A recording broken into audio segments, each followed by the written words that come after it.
ለማየ ነግሬያት ወይስ ቦካ ከላኩ ነው አንድ ፍሬ ልጅ እማዬንማ አትናገሪያት።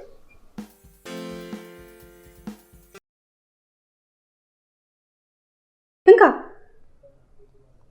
የሚፈጠረውን አብረን እናያለን። አራው እማዬ ጥፍር የተኛ ይመስላል። ናተ ደስበና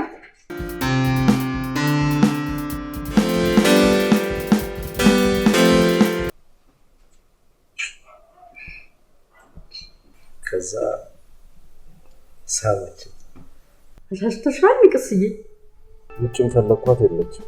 የት ሄደች ይባላል። ለልጄ ሚስት አጥቼሻለሁ። እስማ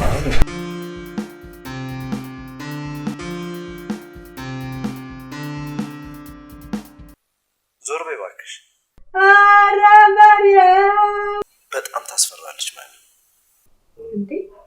አትፍራኝ እንጂ